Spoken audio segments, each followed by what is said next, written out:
Saya katakan binasa di situ untuk mencegah kalian melakukan standar ganda. Wah, kalau untuk Yudas binasa itu ke neraka, kalau untuk Daud binasa itu ke surga, lawak-lawak. Ya, silakan, itu jawaban saya. Oke. Ya Hadi, ya Bashir, ya Tabibi, Nabiullah khairul khalqi, khairul khalqi jami'an, lahu a'la manasibi wal marati, salatullahi subhanallah. Bismillahirrahmanirrahim. Assalamualaikum warahmatullahi wabarakatuh. Kaum muslimin yang dirahmati Allah, semoga Allah senantiasa curahkan segala rahmat, segala nikmat yang berkepanjangan dan tiada berhujung dari dunia hingga akhirat, insyaallah. Dan Allah pun kumpulkan kita para kaum muslimin di bawah naungan Rasulullah beserta para nabi, beserta para orang-orang yang Allah kasihi, Allah sayangi, Allah cinta, insyaallah di bawah naungan Rasulullah kelak di mana tiada naungan selain daripada naungannya, insyaallah. Amin amin Allahumma amin. Kaum muslimin, pada kesempatan malam hari ini saya akan mengunggah sebuah video di mana video ini mengesahkan tentang bagaimana perdebatan Kristen versus Kristen ya, antara Timothy yang ataupun Adullah ya, dan lawan mainnya ini si Rudianes atau sang Begodes ya, yang di sini semuanya sesungguhnya dua-duanya sama-sama ketakutan ya, dan mereka mengeluarkan dalil-dalil perihal masalah keselamatan ya, namun dua-duanya sama saja, yang dimana mereka hanya berasumsi ya, ngarang sendiri dan berputar-putar kaum muslimin. Oke, demikian kaum muslimin videonya. Nah, di sini kita lihat, kalau udah bisa melihat share screen saya, udah hadir ya, Walabu dan Timothy didampingi oleh sang penggugat kalau tidak salah, yaitu saya lihat apa foto profilnya itu ya, sebagai pemegang timer. Oke, rekan-rekan semua,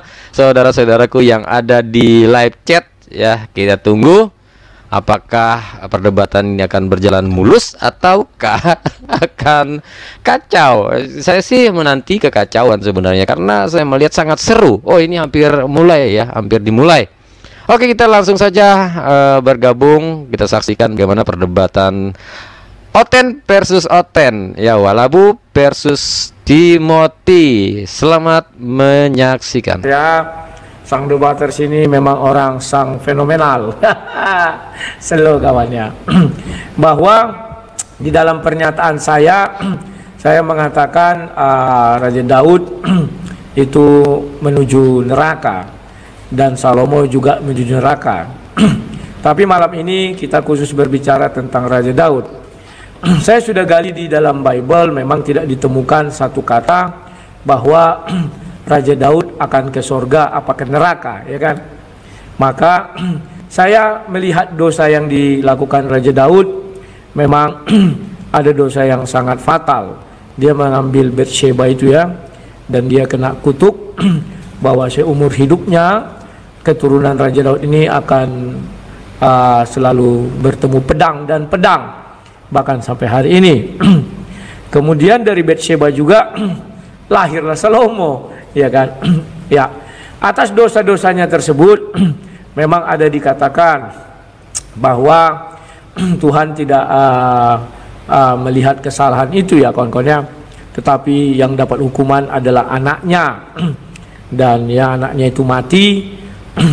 Kesalahan bapak ditimpakan kepada anak ya, dan kesalahan seperti itu yang ditimpakan kepada anak, kalau kita baca di kitab suci itu cenderung kepada penyembah berhala ya, sampai keturunan ketiga, keempat katanya. Jelas gak ya suaranya ya? Nah, mohon maaf.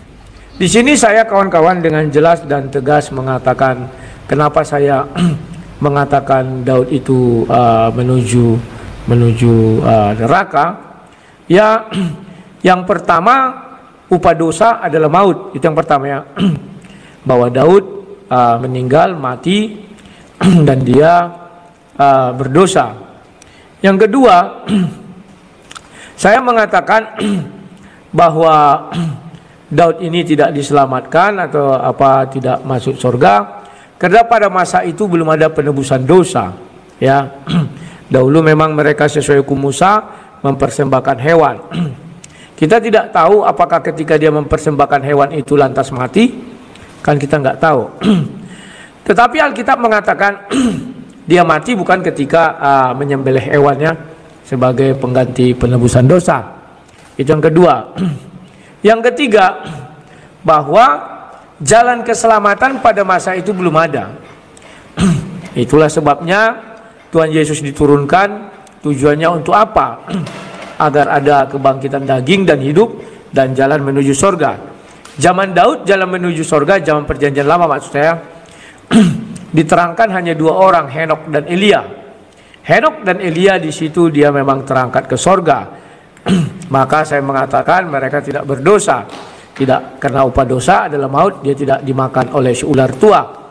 Sesuai dengan Kejadian 3 itu, bahwa dia akan memakan si debu tanah. Dari debu tanah engkau diambil dan engkau akan kembali menjadi debu tanah. Kemudian saya mengambil yang namanya Kisah Para Rasul 13 ayat 36 itu, di mana dikatakan di sana bahwa Daud binasa. Sebenarnya saya mengambil ayat ini adalah untuk pembelaan terhadap Yudas. Kenapa saya katakan untuk pembelaan terhadap Yudas? Karena kawan-kawan ketika saya katakan Yudas ke sorga, mereka tidak terima karena dibilang Yohanes 6 itu ya, ayat berapa 71, 72 dan seterusnya itu ya, bahwa salah satu di antara kalian adalah iblis dan ya itulah. Kemudian dikatakan sebaiknya dia tidak dilahirkan dan dia menuju kebinasaan. Dan waktu itu saya katakan binasa dimaksud sini apa? Kan begitu ya. Maka hal yang sama terjadi juga kepada Daud. Binasa, jadi kita tidak boleh tedeng aling dalam menentukan sebuah standar ya, standar. Kalau Yudas dulu saya bilang, kenapa saya bisa mengatakan dia ke surga sekalipun binasa? Karena setelah dia binasa, Yesus kan mengampuni. Bapa ampunilah dia sebab dia tidak tahu apa yang dia perbuat. Jadi ucapan saya tidak ada kontradiksi. Maka ketika saya melihat Daud juga binasa, ya binasa bagi saya itu seperti argumen kalian ya, bahwa dia akan binasa ya apa ya, dianggap tidak ada, dihancur leburkan atau bagaimana ya, saya nggak tahu, nanti kalian yang menjelaskan ya.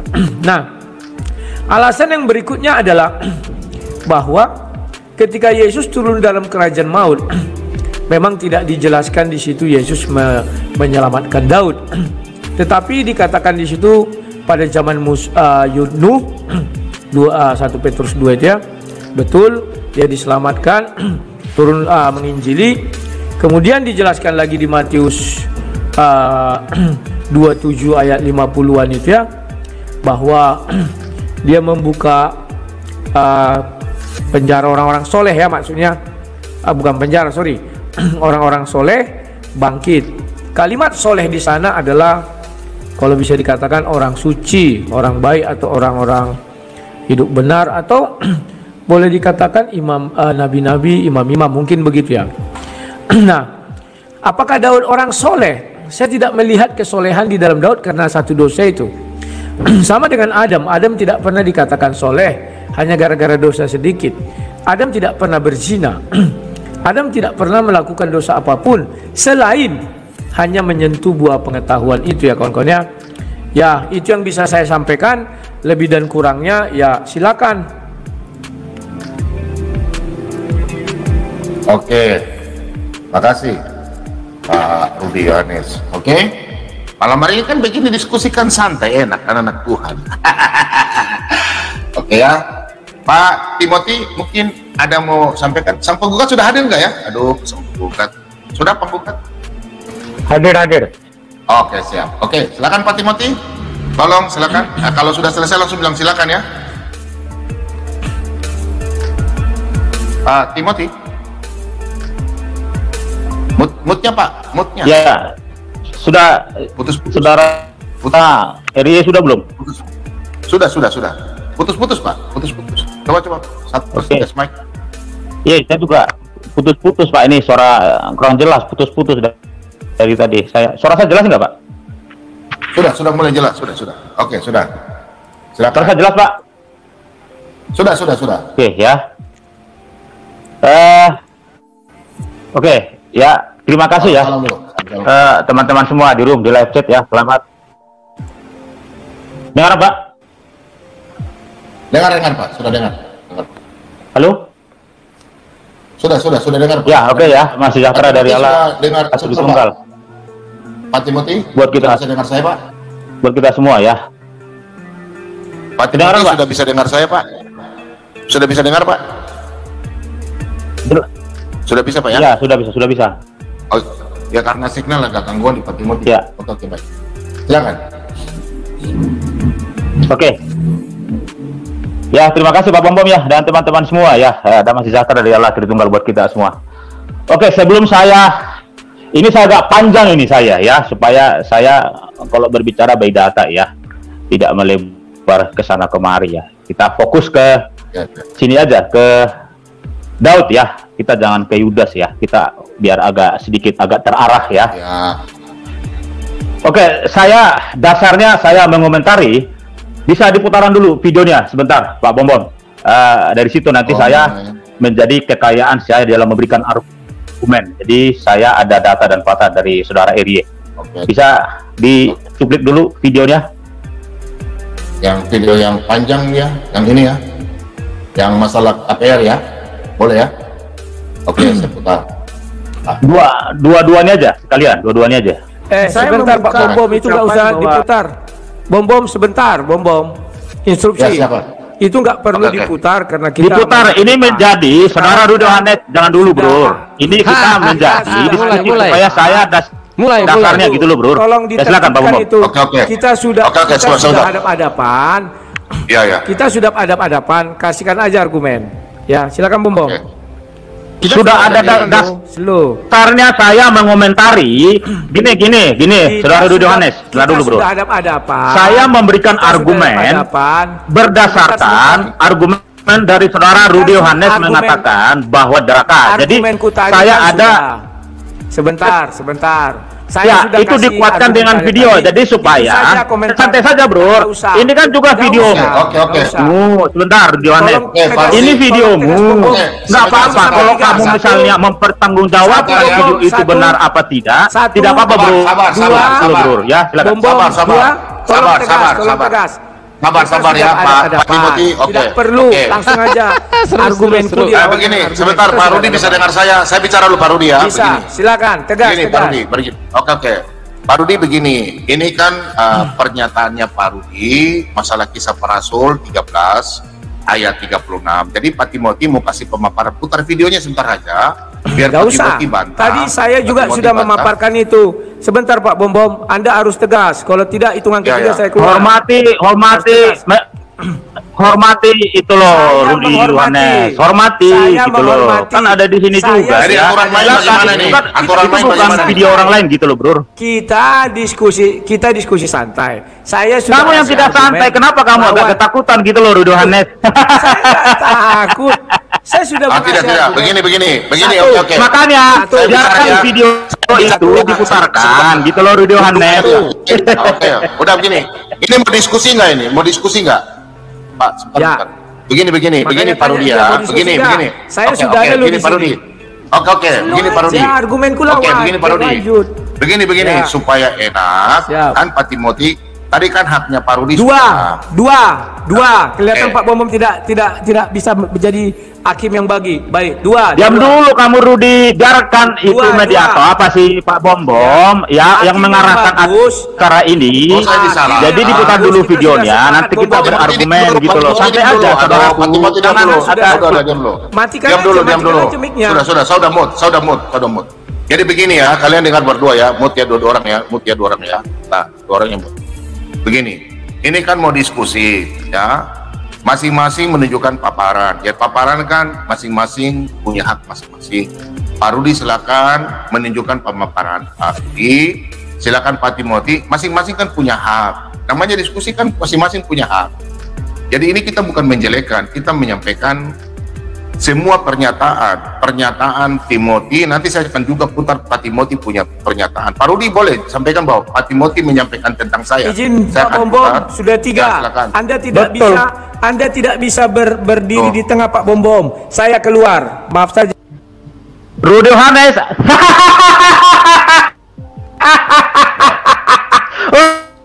Aduh, malu hati. Darah, Bom silakan bro. Suaranya. Pak Timothy kecilin dulu suaranya. Mikir kenceng amat. Sebentar Pak Timothy. Tuh. Saya nggak tahu ya kenapa mereka mau diskusi begini ya. Kenapa Pak Rudi baru kan mau dikasih. Nggak, sebentar kita harus komentari ini ya. Saya melihat di sini persiapan dari Bom ya, dan ya rekan-rekannya lah, termasuk Timothy dan juga sang penggugat di sini. Ada sesuatu ya, jujur saya memantau apa yang mereka lakukan. Ini sudah dipersiapkan. Rudy Yohanes jelas jeli melihat itu. Itu sudah di briefing, mereka sudah dipersiapkan bagaimana caranya nanti akan menjatuhkan Wak Labu. Saya bukan berpihak ke Wak Labu ataupun berpihak ke Bom karena tidak ada untungnya juga bagi saya ya, jujur. Karena kita pihak muslim ingin menyaksikan perdebatan yang saya anggap akan terjadi ya sangat spektakuler ya. Dan udah dimulai padahal ya sudah panas aja kan. Tapi setelah itu saya langsung gimana ya, saya lihat saat si Timothy ingin minta di share screen, itu share screen udah siap. Karena kita semua bisa memahami ya teknisnya bagaimana di stream ya di YouTube. Gak segampang itu langsung tiba-tiba blek langsung pada menit keberapanya coba. Itu kan sesuatu yang sudah dipersiapkan. Rudy Yohanes alias Wak Labu ini jeli. Karena dia bukan apa ya, kita mengakui dia seorang debater, jauh jam terbangnya dibandingkan Timothy apalagi Bom ya. Jadi dia udah tahu ya hal-hal seperti itu. Mungkin kita lihat di sini kalau seandainya Wak Labu tidak masuk lagi, kita coba langsung nyebrang ke channelnya Wak Labu. Bagaimana tanggapan Wak Labu? Apakah dia mengira hal yang sama ya? Kita coba lanjutkan dulu di sini.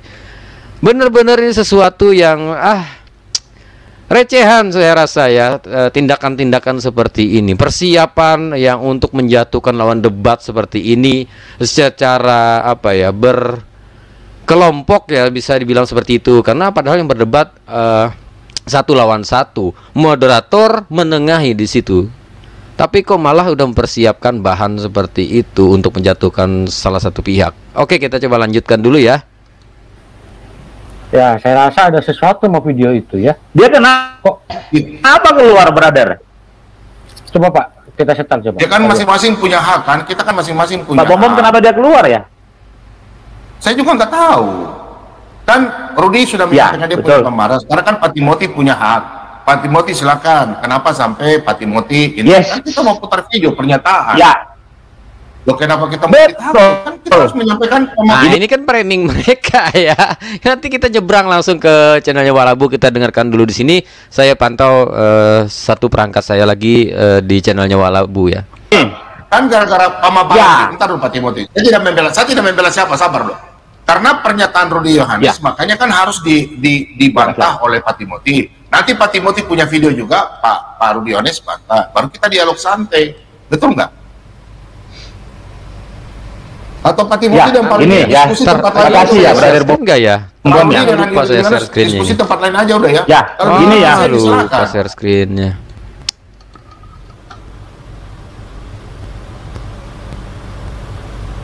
Bisa bicara Pak Bom? Boleh. Bisa, Bro? Oke, ya. Saudara Rudy, silakan ambil video saya.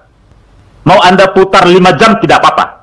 Dan itu menjadi narasumber memperkaya argumen Anda di dalam membantah argumen saya. Itu jauh lebih bagus.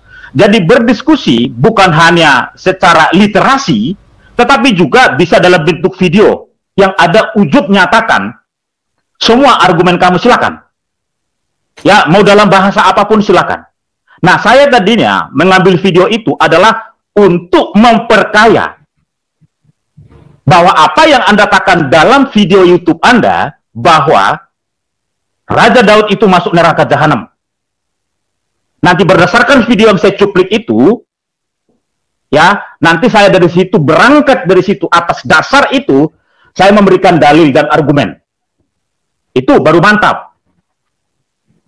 Ya, jadi kalau Anda mundur ya teman-temanku, saudaraku semua yang di live chat, ya, semua yang ada di live chat, ya, di Solata maupun di Sang Debater, ini buat saya sangat-sangat mohon maaf ini tidak terdidik ya, karena selama ini dia coba kalian 9 lawan saya 1. Sabar. Sabar, Ya, bukan itu. Itu loh. Udah. Nah, saya sekarang sudah memberikan keleluasaan Pak Bom Bom. Oke, saya terima undangan Anda. Ya kan begitu Pak Bom Bom. Artinya Anda kan yang menantang-nantang, saudaraku Ridho Hanes. Makanya saya lihat ini, oke silakan kita berargumen. Ya, tapi Anda kelihatan dari tadi begitu ketakutan gitu loh, Bro. Ya, oke gini aja Pak Bom Bom. Silakan. Udah, Saya tidak putar sekarang videonya. Silakan paparkan dia saja. masuk. Udah. Ya udah, itu aja kan begitu. Ya, Saya telepon maksud dulu. saya gini, supaya fair, Iya. takutnya kita begini, Udah, ya. ya udah. Timothy mengalah, ya, dia malu sebenarnya, ya. Dia mengutip kisah para rasul 13 ayat 36. Dia sudah berbicara ke Yesus tadi, berbicara kepada Yudas, nggak ada hubungannya dengan Yudas. Ini fokus saja. Tetapi saya menghormati waktu dia yang pertama. Tidak apa-apa. Silakan, saya tidak putar videonya dia. Kita berargumen by data aja. Oke, silakan, saya tunggu sekarang. Silakan, Brother Bom Bom.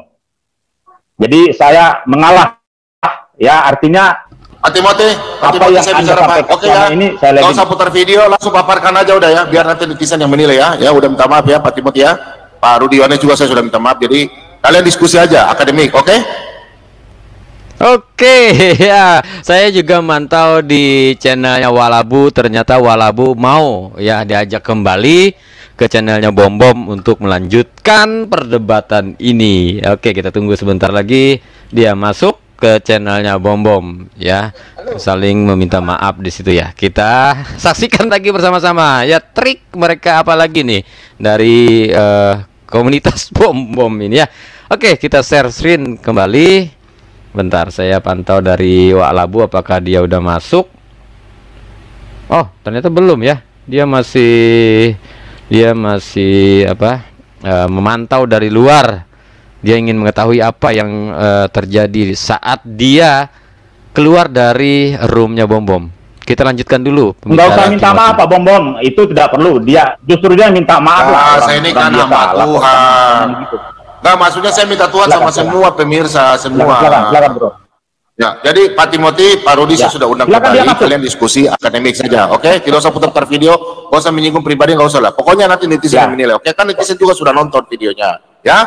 Kita diskusi akademik ya, oke? Baik. Ya. Nah, itu boleh, Ya. mantap. Nah, enak Kok loh. ketakutan sekali dia, saudara Bom Bom. Sudah, nggak usah bicara-bicara itu lah. Ketakutan nggak sekali usah. dia videonya diambil ya. Padahal, Nah, ya sebentar Pak Bom Bom. Ketakutan sekali dia untuk Walah, diputar sedikit ketakutan videonya. Padahal apa? itu adalah mulut, bibir, lidahnya yang mengucapkan itu. Kisah para rasul 13 ayat 36 itu. Sebenarnya Ya, tidak sudah. masalah sebenarnya. Silakan video Timothy juga diambil. Mulai dari berapa itu lah itu. nggak usah. Macam mana pula kau ini kau Ya. ada-ada aja kau malam minggu. Udah. Framing. Kita nggak usah dengarkan framingnya. Kita sebagai penonton harus netral ya. Jangan berpihak ke Walabu, jangan juga berpihak ke Timothy. Kita hanya sekedar mencari hiburan untuk menemani kita di malam hari ini ya. Setuju ya, saudara-saudaraku yang di live chat semuanya ya. Kita hanya mencari hiburan di sini. Kita menonton sesuatu yang sangat-sangat seru lah. Di sini ada seruduk-serudukan antar domba, ada hantam-hantaman antar oten. Ya, jadi di sini Walabu kembali. Ya, ditunggu masih di roomnya Bom Bom sementara menunggu. Nah, ini dia udah hadir nih. Oke. Walabu telah hadir. Kita lanjutkan perdebatan maha dahsyat, maha spektakuler. Suaranya Timothy apakah lebih bocor dari suaranya Walabu? Kita saksikan bersama-sama. Selamat menyaksikan. Masa Bu? Ya, salah. Mundur sih gara-gara video. Bukan video saya loh. Timothy, munculmu jangan kayak mama-mama. Kalau diskusi Udah bukan giliran kamu sekarang, diam dulu. Oke, sekarang giliran saya. Tunggu 2 menit. Udah diam dulu. Makanya tunggu. Sekarang saya Pak Bom Bom. Tunggu 2 menit. Sudah, diam aja dulu. Bom Bom, misalnya dia dia mulai. Sekarang saya giliran saya tadi sudah giliran kamu. Sekarang kamu diam giliran saya. Aduh, Timothy ini memang gak bisa diatur ya. Maksudnya kan paham-paham aja lah. 2 menit maksud Walabu ini dia ingin live relay. Gitu aja Timothy ini. Aduh, panik. Slow lah, santai. Ya sambil dia live, ya saya memberikan kata-kata positif lah. Tapi jangan mundur lah. Masa mundur udah berperang sih? training. Katanya ini gitu. Katanya Selalu lah kayak mama-mama. Oke, ayo. Oke, kita simak bersama Sakti ya saat debat dimulai. Ini kan kalau itu nggak mundur bro. Kalau seluruh kalau dia rentan durability yang tangguh dan kokoh dan perkasa, itu tidak mengajari bro. Cara mau iya gitulah. Sudah mau mulai mati-mati. Mati-mati sudah mau mulai mati-mati. Tolong kau belajar tegas. Ya, tegas kau Pak Bom Bom. Sudah. Nggak jadi ribut lagi. Bro, Yohanes sudah. Ini sudah live. Katanya ini kok mundur sih. Ya sudah, silakan. Oke, giliran saya sekarang Pak Bom Bom. Sudah. Oke. Sekarang giliran saya. Silakan. Oke, silakan. Sudah. Ya. Oke, ya. Silakan. Ada materi saya tadi saya sudah kirim ya. Oke, saya mulai dari awal saja ya. Saya agak panjang soalnya ini ya. Oke. Silakan. Ini saya ulangi sedikit aja nanti karena saya udah bawain di sini juga ya teman-teman ya. Oke, terima kasih semua Bapak Ibu yang dikasihi Tuhan yang di-left ya, saudaraku di dalam Kristus ya.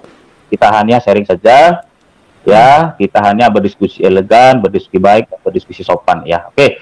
Daud masuk neraka. Ya, ini bukan ada tanda tanya sebenarnya, ini titik ya kata saudara RY. Nah, kalau kita baca dalam 2 Samuel ya, di dalam 12 ayat 1 sampai 15 ya. Di situ jelas-jelas dikatakan ketika Nathan ya datang kepada Raja Daud bahwa Daud itu adalah manusia yang berdosa ya. Kalau saya ini pemaparan saya ya dari Alkitab ya. Daud itu sampai melakukan itu 4 dosa yang menurut saya itu perlu kita telisik dari Alkitab ya. Pertama, Daud itu melakukan perzinahan dengan Batseba. Ya, dan anaknya mati ya. Itu 2 Samuel 12 ayat 18. Turun ke bawah lagi sang penggugat, izin Pak Bro. Oke, ya, turun lagi ke bawah lagi. Oke, yang kedua, kemudian Amnon juga dibunuh oleh Absalom. Itu 2 Samuel 13 28 19. Ketiga, Absalom itu dibunuh oleh Yoab. 2 Samuel 18 14. Terakhir, Adonai dibunuh oleh Benaya. Itu 1 Raja-Raja 2 24 sampai 25. Jadi itu dosa-dosa ya akibat pada dosa zina Daud. Nah, catatan saya dari Alkitab yang saya ambil ya, ini bukan mendosa, menurut Alkitab ya, Daud itu telah melakukan 2 dosa yang sangat keji, yaitu perzinahan dan pencabulan.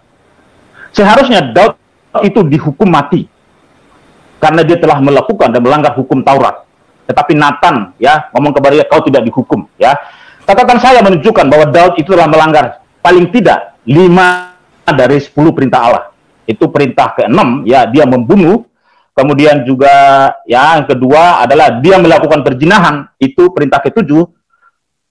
Kemudian yang ketiga, sang debater si izin Kakanda brother sang penggugat ke bawah lagi. Oke ya. Yang ketiga, dia mencuri ya.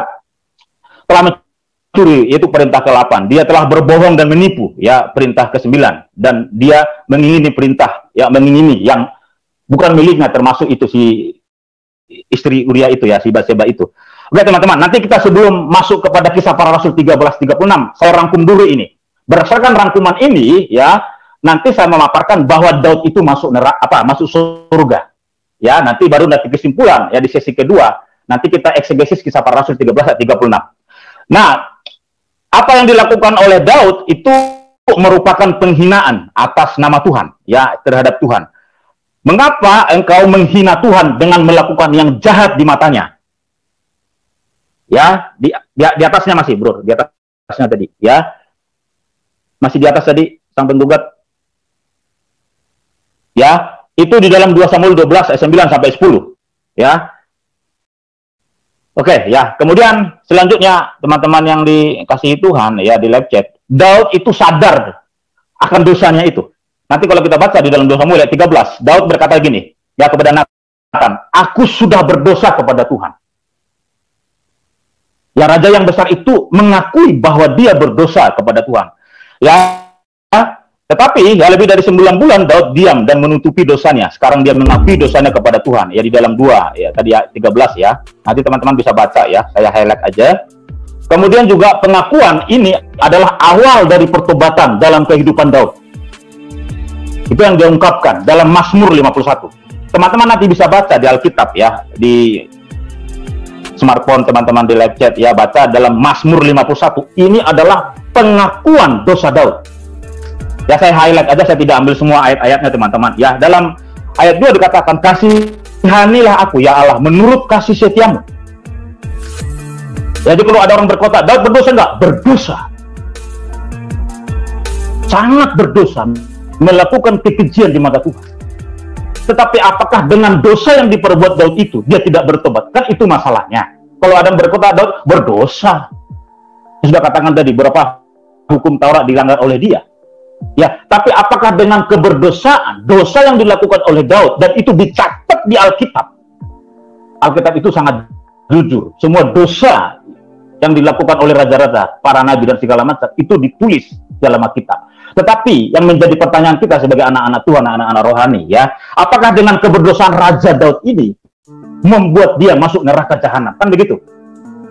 Ya, oke. Nah, di dalam Mazmur 51 itu pengakuan dosa Daud. Kasihanilah aku ya Allah menurut kasih setiamu, hapuskanlah pelanggaranku menurut rahmatmu yang besar. Jadi Daud menyadari bahwa dia adalah melakukan pelanggaran dan dia minta belas kasihan kepada Tuhan dan rahmat belas kasihan dari Allah. Dan Daud juga berkata, aku telah berbuat dosa.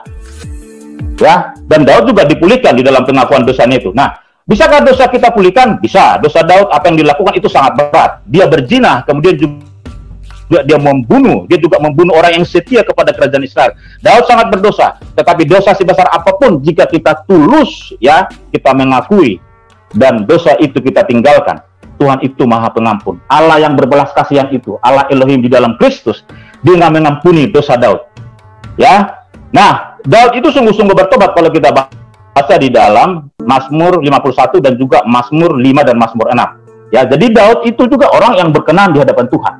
Ya, dia juga melakukan peperangan, dari tangannya akan melakukan pertumpahan darah dan di mana segala macam. Ya, berperang melawan Bani Moab, Bani Amon segala macam itu dia dilakukan Daud. Nah, dia bermaksud mengatakan bahwa esensi Daud ya sangat sesuai dengan kehendak Tuhan. Meskipun Daud telah melakukan sebuah pelanggaran yang impulsif, dia mampu sungguh-sungguh bertobat.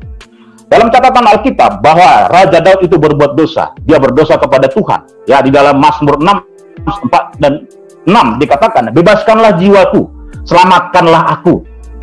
Ya, ini selamatkan ini bukan selamatkan tubuhnya, tapi selamatkan jiwanya, rohnya kepada Tuhan, supaya tidak mengalami kebinasaan dalam arti roh ya, bukan dalam daging. Jadi itu di dalam Mazmur 6, 4 dan 6 teman-teman ya, dia juga mengucurkan air matanya juga ya. Raja Daud yang melakukan penyesalan yang mendalam juga ya, teman, agak ke bawah lagi ya, yang mendalam, bahwa dia bertobat dan mengaku dosanya. Dia berpuasa, berdoa di hadapan Tuhan. Ya, dia sungguh-sungguh minta belas kasihan kepada Tuhan. Jadi dalam Mazmur 51 itu adalah doa, ya, Mazmur 6 dan 4 dan 6 itu, yaitu doa yang dilakukan oleh Daud sepanjang malam. Aku membasahi peraduanku, aku menggenangi petiduranku dengan air mataku, mewujudkan tingkat penyesalannya. Betapa dia ya membenci diri sendiri, artinya dosanya sendiri ya teman-teman ya. Kemudian juga ya di dalam kesimpulan saya ya, sebelum saya nanti masuk ke ayat yang lain, kalau kita baca di dalam Mazmur 51, Raja Daud berkenan di hati Tuhan. Daud berkata, ya Allah, Allah keselamatanku. Artinya kalau Daud itu masuk neraka jahanam, dia tidak mengucapkan ayat ini, Allah, Allah keselamatanku. Daud menyadari bahwa Tuhan Allah Elohim itu keselamatannya, keselamatan jiwanya. Jadi dia tidak masuk neraka. Iman kekristenan tidak mengenal Raja Daud masuk neraka. Nanti akan kita lihat ya nubuatan dari kitab Mazmur itu, bahwa dari keturunan Daud lahir Kristus juru selamat dunia. Ya teman-teman ya. Kemudian di dalam Mazmur 6 ayat 8, seruan Daud, tangisan Daud itu juga didengar oleh Tuhan. Tuhan telah mendengar, Tuhan telah menerima, Tuhan telah mendengar permohonan Daud juga dalam Mazmur 6 ayat 9 ya. Oke, kita lanjut terus teman-teman di dalam Mazmur 116 ayat 1 dan 2. Ini sebagian aja ya. Daud berkata, aku mengasihi Tuhan sebab ia mendengarkan suaraku dan permohonanku, sebab ia Tuhan mendengarkan, menyedengkan telinganya kepadaku. Maka seumur hidupku aku akan berseru kepadanya. Ya, jadi kalau misalnya Daud masuk neraka jahanam, ya tentu tidak seumur hidupnya dia berseru kepada Tuhan. Daud menyadari bahwa Tuhan adalah keselamatan jiwanya. Dia mengasihi Tuhan. karena dia mengasihi Tuhan, dia berseru di dalam Mazmur ini. Seumur hidupnya, sampai akhir hidupnya, dia berseru kepada Tuhan. Karena apa? Daud mengasihi Tuhan. Itu kata Alkitab, bukan kata saya. Oke, Mazmur 117 ayat 2. Ke bawah lagi, saudaraku. Tidak, tolong, brother. Sampai buka. Oke, ya, ini saya cuplik aja, teman-teman. Sebenarnya banyak ayat-ayatnya ya, tapi tidak cukup waktu kita ya. Mazmur 111 ayat 2. Sebab kasih setianya, kasih setia Tuhan, hebat atas kita. Ini atas Daud, atas kita semua gereja Tuhan, atas para nabi, bangsa Israel yang mengasihi Tuhan. Dan kesetiaan Tuhan untuk selama-lamanya. Nah, kalau Daud masuk neraka jahanam, Daud tidak mungkin mengatakan, kasih-Mu ya Tuhan, hebat atas saya, atas kita semua gereja Tuhan, atas tubuh Kristus. Ya, sekalipun Kristus belum menjadi manusia di sini, maksud saya teman-teman ya. Tapi dia berseru, Tuhan ini kan Elohim, kasih setianya itu selama-lamanya. Bukan hanya saat dia berzina saja, tetapi seumur Daud, kasih setianya selama-lamanya. Bukan hanya pada Daud saja, pada keturunan Daud itu Kristus Yesus, kasih setianya itu selama-lamanya, sampai kekal. Allah Tritunggal itu. Buat siapa? Buat gereja Tuhan, buat atas kita, kata Daud. Ya, oke, ke bawah lagi, saudara-saudaraku yang lagi. Nanti walaupun nanti gak. Mazmur 118, ke bawah lagi, bro, dikit lagi. Oke, 118 ayat 21, ya. Aku bersyukur kepadamu ya Tuhan, sebab Engkau telah menjawab aku dan telah menjadi keselamatanku. Saya kasih bold di sana, warna kuningnya. Daud menyadari nih, Tuhan itu keselamatannya. Kalau Daud masuk neraka jahanam, nah saya sebut neraka jahanam ini, Daud tidak mungkin bersyukur dan menjawab dan berseru kepada Tuhan bahwa Tuhan itu keselamatannya, keselamatan jiwanya. Ya, tapi karena Daud merasakan kasih Tuhan, dia menyadari bahwa Tuhan itu adalah keselamatannya. Ya, Mazmur 89 ayat 4. Ke bawah lagi, bro, izin minta tolong. Oke, ya. Kesetiaan Tuhan ini kepada Daud ya. Kalau kita baca semua sampai ke bawah ya sangat panjang ya, tapi saya highlight aja teman-teman ya. Engkau telah berkata, telah kuikat perjanjian dengan orang pilihanku. Aku telah bersumpah kepada Daud hambaku. Jadi Allah Elohim itu bersumpah kepada pilihannya, itu kepada Daud hambanya. Ya, Mazmur 89 ayat 5. Ke bawah lagi, bro, izin minta tolong. Oke, ya. Untuk selama-lamanya aku hendak menegakkan anak cucumu dan membangun tahtamu turun-temurun. Jadi Allah ini berfirman bahwa selama-lamanya ya Tuhan Elohim menegakkan anak cucu Daud dan tahtanya turun-temurun sampai ke generasi kita yang sekarang, yaitu Kristus Yesus Tuhan menjadi Tuhan dan Juru Selamat kita. Ya, oke, yang Mazmur 89 36 37 ya. Sekalipun aku bersumpah demi kekudusanku, tentulah aku tidak akan berbohong kepada Daud. Anak cucunya akan ada untuk selama-lamanya. Anak cucu Daud ini termasuk Salomo. Ya, nah Salomo juga masuk surga, masuk neraka jahanam ya. Anak cucunya bahwa dipelihara oleh Tuhan, dikuduskan oleh Tuhan. Dia telah mengingat sumpah demi kekudusan Tuhan bahwa anak cucunya ada untuk selama-lamanya. Dan tahtanya seperti matahari di depan mataku. Tahta matahari ini adalah kemuliaan Tuhan, ya, kebesaran Tuhan, kekudusan Tuhan, bahwa Tuhan bersama Daud dan anak cucunya sampai selama-lamanya, seperti matahari di depan mataku, seperti bulan yang ada selama-lamanya, suatu saksi yang setia di awan-awan. Ya, teman-teman, ini dalam sekali artinya. Saya tidak mengeksgesis ayat ini malam hari ini, ya. Kalau mengeksgesis alam ini pasti banyak ya, karena ada kata-kata yang harus kita buat ya kondensinya ya. Kemudian doa syukur Daud ya dalam 1 Tawarik 17 26 27. Ke bawah lagi, bro. Izin ke bawah. Aduh, kapan habisnya? Ke bawah lagi boleh? Ya, oke ya. Oleh sebab itu ya Tuhan, Engkaulah Allah dan telah menjanjikan nih perkara yang baik ini kepada hambamu. Ini doa syukur Daud dalam 1 Tawarik 17 26 27. Kiranya Engkau sekarang berkenan memberkati keluarga hambamu ini supaya tetap ada di hadapanmu untuk selama-lamanya. Ya, dan Allah telah menjanjikan perkara yang baik bagi keturunan Daud sampai selama-lamanya. Sampai kapan? Kekal selama-lamanya. Ya, yang dari keturunan itu, saya ulangi tadi, Kristus Yesus Tuhan ya. Kemudian sebab apa yang engkau berkati, ya Tuhan, diberkati untuk selama-lamanya. Nah, ya, jadi Allah tidak pernah mengutuk Daud. Allah tidak pernah membinasakan Daud jiwanya. Seperti Kisah Para Rasul 13-36. Nanti akan kita bahas lebih dalam. Apa sih makna kebinasaan itu? Ya, nanti saudara Ria akan saya tanya di sana ya. Itu kebinasaan yang dimaksud itu apa maksud Anda itu ya? Oke. Kemudian Yeremia 23 ya 56. Sesungguhnya waktunya akan datang. Demikianlah firman Tuhan bahwa aku akan menumbuhkan tunas Daud. Nah, teman-teman, Yeremia 23:56 itu adalah nubuatan Yeremia terhadap Kristus Yesus.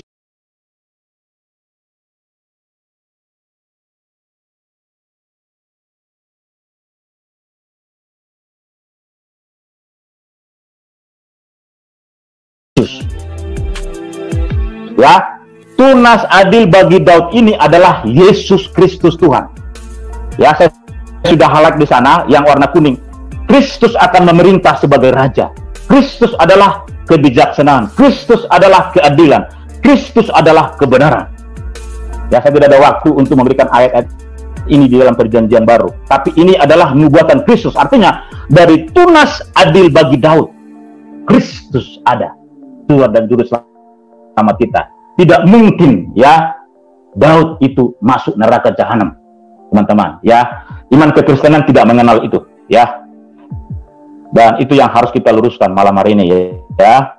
Oke, dalam zamannya Yehuda akan dibebaskan dan Israel akan hidup dengan tenteram. Dan inilah namanya, ke bawah lagi Pak Bro, dikit lagi, yang diberikan orang kepadanya Tuhan keadilan kita. Tuhan keadilan kita itu adalah Kristus. Ya, teman-teman, ada nanti nubuatannya di dalam perjanjian baru ya. Kalau teman-teman mau lebih lanjut nanti saya terangin nanti di lain kesempatan. Oke ya. Oke, kemudian kita sekarang masuk ke pokok inti. Ke bawah lagi, Bro. Ke bawah lagi, boleh? Izin. Oke, udah sampai sini aja dulu. Buat sampai ke bawah, Bro. Wah, udah itu aja dulu. Oke ya. Sekarang kita masuk kepada Kisah Para Rasul 13:36. Ya, itu aja dulu dari Raja Daud masuk neraka dan masuk surga. Timotius mengatakan dia masuk kepada surga. Dia ada di pangkuan Abraham, dia ada di dalam kerajaan Allah karena dia adalah raja yang bertobat, raja yang dikasihi oleh Tuhan. Ya, bukan hanya dia berkenan kepada Tuhan, tapi kitab Mazmur adalah ditulis oleh Raja Daud. Ya, bukan hanya dia menulis saja, artinya tidak hanya dalil karena dia menulis itu masuk tidak, tetapi itu juga menjadi suatu referensi yang kuat bahwa Raja Daud menuliskan itu karena dia berkenan di hadapan Tuhan. Ya, saya katakan sekali lagi, semua penulis Alkitab dari Kejadian sampai Wahyu berkenan di hadapan Tuhan dan masuk surga. Saya tidak bahas itu lebih dalam marah ini ya, hanya membuat skop yang lebih besar aja ya. Oke, itu Pak Bambang, kita akan lebih hangat lagi ke depan, lebih fokus kepada KPR 1336. Itu dari saya. Terima kasih, Tuhan memberkati kita semua. Silakan. Akhirnya benar-benar kelar. Oke, silakan sang debatas. Oke, terima kasih Timothy, I love you full. Panjang lebar kau jelaskan. Tak ada satu ayat pun yang menjelaskan si Daud masuk ke surga. Nggak ada. Kalau aku bisa tunjukkan satu ayat di mana Daud dikatakan tidak naik ke surga, apa susahnya buka Kisah Para Rasul 2. Sorry, malah Pak Bombom. Ayat 34, ada yang bisa men-share? Oke, saya share ya. Kisah Para Rasul 2 ayat 34. Terserah kau menafsir gimana, itu asumsi. Siap lah. Kembali ya. Oke. Bentar lagi.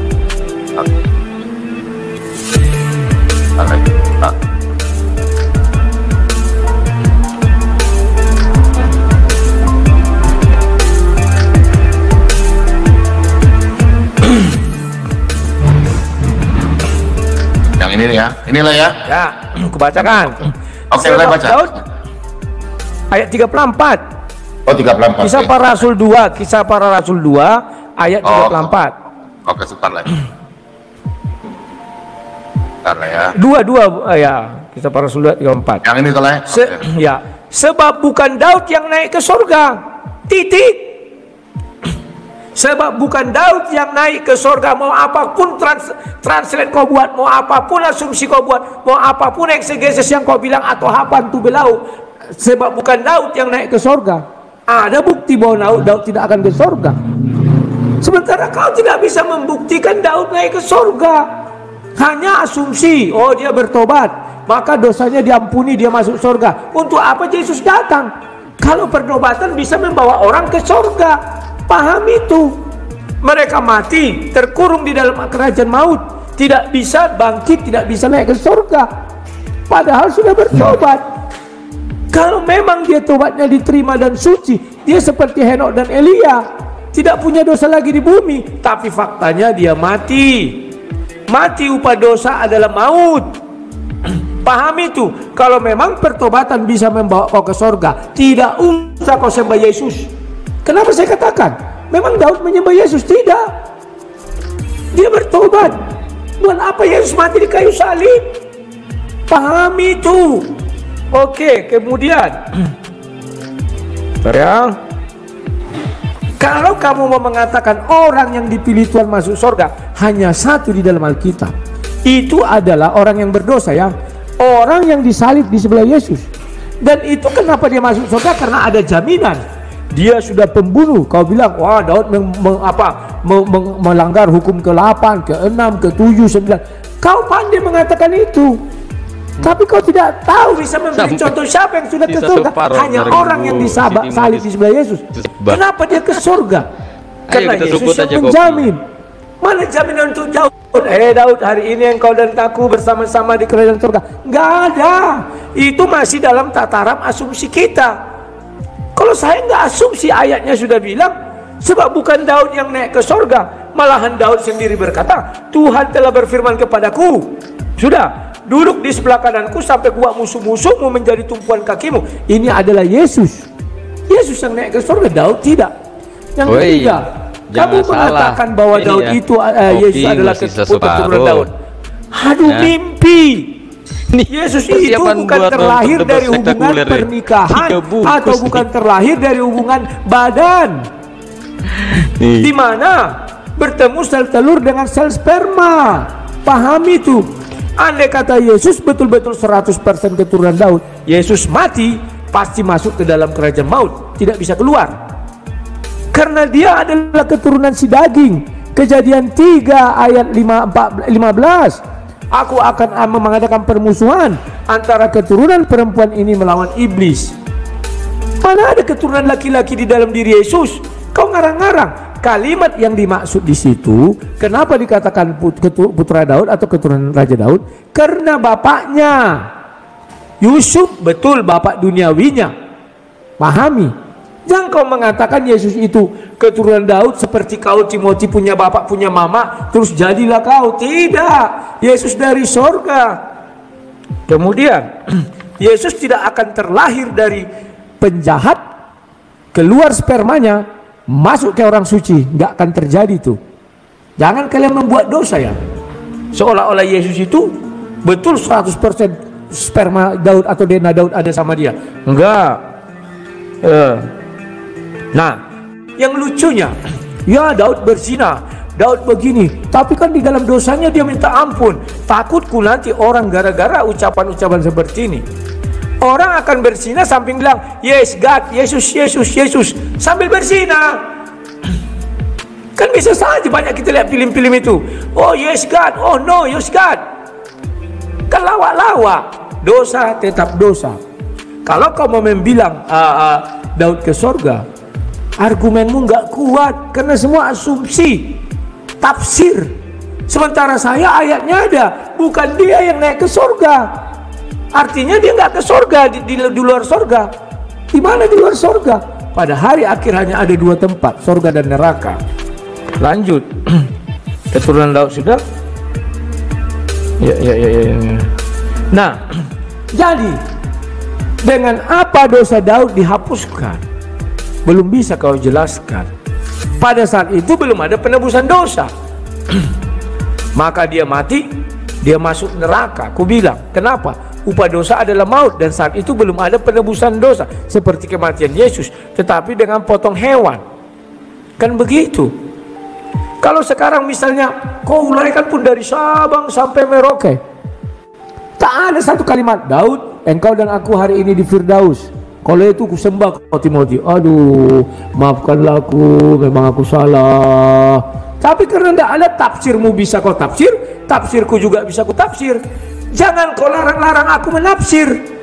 Kau bisa menafsir, aku juga bisa menafsir. Mengenai hukumannya nanti bagaimana, ya Daud ke surga apa ke neraka, Tuhan Yesus yang menentukan, bukan kau dan aku. Tetapi dalam tataran ilmu, jangan kau larang-larang aku menafsir. Kau menafsir, aku menafsir.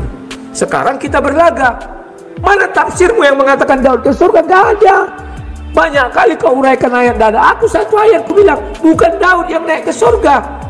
Lawannya itu kalau sanggup kau. Oke, silakan, tidak usah berpanjang lebar. Silakan, monggo. Oke. Ya. Silakan. Bagaimana Mantap. Ini diskusi ini mantap. Mantap. Silakan. Iya, macam mana pula kalau nggak ada yang berbicara sperma, kau alahin orang sperma. Orang Kristen juga tahu, anak sekolah minggu juga tahu itu ya, bahwa Daud itu adalah secara jasmani, bukan dari sel sperma. Kau ini ini luar jalur kau ini, Oke, ya. Bukakan Pak Bom, pampangkan sesuai dengan topik ya, Kisah Para Rasul 13 ayat 36 ya. Ini nih yang pokok intinya ya.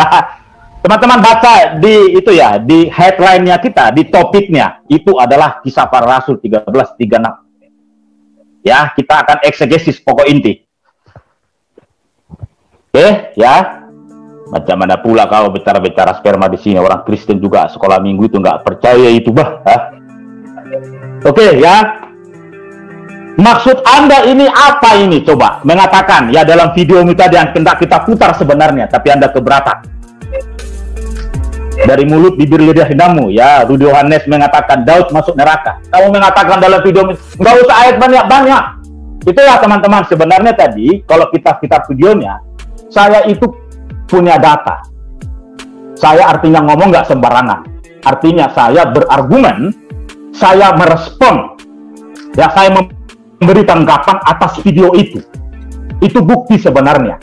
Jadi kalau tidak ada videonya kan seolah-olah saya ini agak menyimpang kan begigitu. Tapi kalau ada video itu kan, loh kan kamu saudara Rudi Yohanes mengatakan tidak perlu ayat banyak-banyak, cukup satu ayat. Dan dari mulutnya sendiri loh, mengatakan itu loh. Gak usah banyak-banyak. Udah, Kisah Para Rasul 3:36 ini aja, 13:36.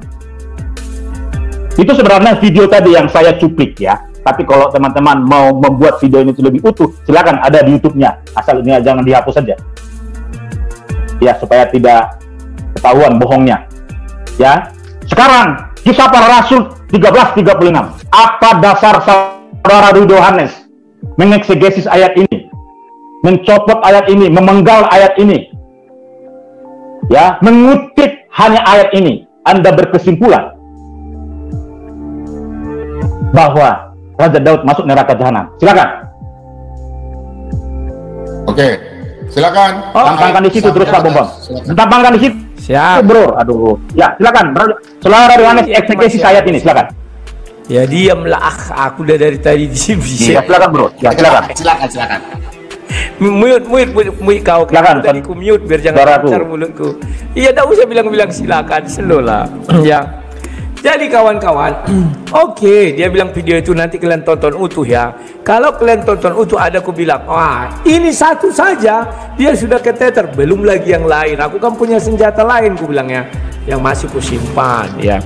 Jadi kawan-kawan, kalau ditanya mengenai ayat ini, saya buka dulu ya punya saya. Kenapa saya berani mengatakan? Karena ayat ini jelas mengatakan ya, ini. Sebab Daud melakukan kehendak Allah pada zamannya. Lalu ia mangkat itu mati dan dibaringkan di samping nenek moyangnya, dan ia memang diserahkan kepada kebinasaan. Kan sudah saya bilang, kebinasaan yang dimaksud ini, apakah kalian mau mengatakan sama dengan kebinasaannya si Yudas? Tonton video itu lengkap, jangan sampai sepenggal aku ucapkan satu kalimat itu. Ingat, tidak boleh bertingkah laku menggunakan standar ganda. Ketika kalian membilang Yudas binasa, maka ini juga ada kalimat binasa. Bagaimana pembelaanku terhadap Yudas? Memang Yudas binasa, aku bilang. Bahkan dia gantung diri. Setelah dia gantung diri, Yesus belum mati. Maka Yesus mengatakan, Bapa, ampunilah mereka sebab mereka tidak tahu apa yang mereka perbuat. Jadi di situ ada pengampunan. Sementara Daud, di mana pengampunan di sini? Gak ada. Dibilang kepada kebinasaan. Terus mau apa kau bilang? Kebinasaan mana yang mau kau urek-urekan? Takkan mampu kau, karena di sini tidak ada dikatakan kebinasaan yang bagaimana. Oke, kamu tahu nggak ketika Daud sebelum mati? Tunggu, aku buka ayatnya. Aku agak lupa ya. Satu raja-raja itu ya. sebentar, aku lupa ya. Satu raja-raja berapa lah? Biar aku buka. Tunggu, aku lupa. Satu raja-raja 2 apa 3 ya? Ini nih. Satu Raja-Raja 2 ayat 2. Aku ini akan menempuh jalan segala yang panah. Maka kuatkanlah hatimu dan berlakulah seperti laki-laki. Tahu nggak arti fana? Fana itu ketidakkekalan. Dia akan melalui jalan-jalan fana itu. Di mana jalan fana itu dilalui dia? Di alam kematian. Maka saya katakan binasa di situ untuk mencegah kalian melakukan standar ganda. Wah, kalau untuk Yudas binasa itu ke neraka. Kalau untuk Daud binasa itu ke surga, lawak-lawak. Ya, silakan, itu jawaban saya. Oke, baik. Oke, silakan Pak Timothy, kita kembali ke topik. Ya. Ya. Tidak, Pak Bambam nanti ingatin dia jangan melebar ke Yudas ya, kita ke sini ya supaya nggak melebar. Tidak. Kalau yang terdidik harus begitu ya, jangan. Ya, sudah. Ini saja, nggak sampai Yudas. Aduh, macam mana pula kau ini Rudi? Oke, sekarang kita masuk ke bahasa aslinya ya. Teman-teman yang belecet ya, Saudara Rudi Yohanes mengeksegesi ayat ini kebinasaan. Ya, saya menduga dia mengharap ayat ini kebinasaan artinya jiwanya binasa, dia masuk di dalam neraka jahanam. Nanti tonton videonya itu. Dia salah mengeksegesi ayat ini. Ini kebinasaan apa sih yang dimaksud di dalam Kisah Para Rasul 13:36? Ya. Oke, kita Pak Bambam bisa bukan slide saya tadi Pak Bambam. Saya akan ke pokok intinya ya. Penggugat. Tadi kan itu hanya pembuka saja. Ayat-ayat referensi ya, Saudara Rudi Yohanes ya. Kita ke pokok inti sekarang. Yang ini kah? Bisa tadi yang data saya sampai gugat minta tolong. Yang ini kah? Yang ini. Yang tadi aja diteruskan ke bawah. Oh, yang tadi saja. Oh ya sudah. Ya. Bukan. Yang tadi, yang slide tadi, yang saya select saja supaya kelihatan. Yang yang slide yang tadi. Ada beberapa lembar lagi ke bawah ya. Yang di stabilo kan? Ya, betul. Ada beberapa ya 5 feet ya sampai 5. Ini yang di rumah ya. Belajar ya. Ini pembelajaran. Oke, kita mengekses. Jadi teman-teman gini. Ya, belajar ya. Yang ini, Pak. Ya, jadi teman-teman ya. Sebenarnya kita topiknya ke situ ya, tapi saya tadi membuat beberapa referensi aja ya supaya kita ada gambaran, tidak langsung ke pokok intinya. Jadi kita memperkaya diskusi kita gitu loh ya. Itu bagus menurut saya berdiskusi ya. Yang di rumah catat di dalam bukti Raja Daud. Ya, kalau teman-teman baca ya. Nanti saya ke sini saja. Kalau kita baca dalam Kisah Para Rasul 2 29-30 ya. Saudara-saudara, aku boleh berkata ya, aku boleh berkata kepadamu tentang Daud bapa bangsa kita. Ia telah mati dan dikubur, dan kuburannya masih ada pada saat ini sampai hari ini ya. Tetapi ya, sebentar ini kok bisa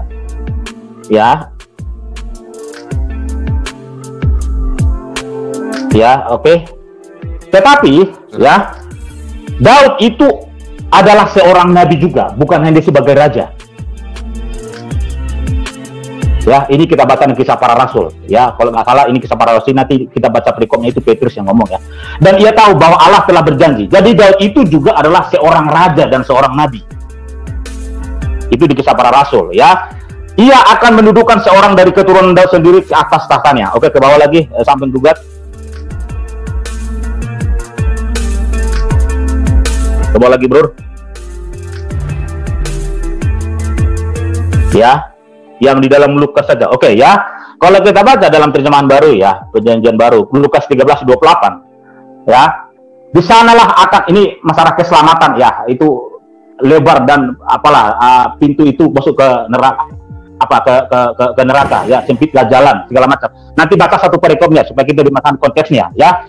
Di sana akan ada terdapat gigi ya, apabila kamu akan melihat Abraham dan Ishak dan Yakub dan semua nabi. Ini Kristus ini yang ngomong nih, Yesus yang ngomong. Ketika misalnya dia menginjil dari desa di kota, ya ada seorang yang berkata kepada Yesus, siapa yang akan masuk neraka, siapa. Nanti teman-teman bisa baca ya. Tetapi dia ayat 28 dikatakan, kamu akan melihat Abraham, Ishak dan Yakub dan semua nabi. Ya, termasuk juga tadi ya Kisah Para Rasul 2 ya.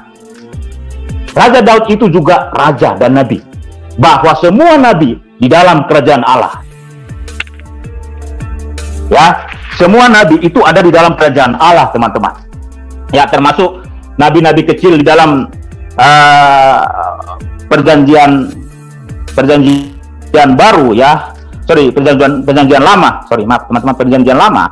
Ya, termasuk ya Nabi Yeskiel, Nabi Yeremia, teman-teman ya, Nabi Yoel ya, kemudian juga Nabi Hosea, Nabi Amos, Obadya, kemudian juga Yunus, Mika, ya, Nahum, ya, Yeremia dan nabi-nabi kecil ya, Hagai, Zakaria dan juga Amal. Itu semua nabi ada di. Demikian tadi kamu sebenarnya yang dimana Rudi, Yohanes dan Timothy. Ini masih sesi pertama ya, masih ada sesi 2-nya yang dimana nanti akan saya upload di kemudian ya, karena memang video ini sangat panjang, 2 jam lamanya, maka saya jadikan 2 sesi gitu ya, karena memang apabila mana terlalu panjang jenuh juga nontonnya, karena dari pihak Rudi, Yohanes maupun Timothy ini ya, mereka sama-sama berpusing-pusing ya, macam gangsing ya, macam obat nyamuk berpusing-pusing dalam argumennya, dan hanya itu ke itu saja ya. Seperti Rudi, Yohanes kita semua tahu ya, dia hanya pandai bersilat lidah ya, dan ini mereka saling olok-mengolok satu dengan yang lain, padahal sama-sama Kristen, sama-sama mempunyai bimbingan Roh Kudus katanya. Bikin kita tertawa kaum muslimin. Oke, demikian saja kaum muslimin yang dapat saya sampaikan. Saya Iri Budasani. Wassalamualaikum warahmatullahi wabarakatuh. يا هدي يا بشير يا طبيبي نبي الله خير الخلق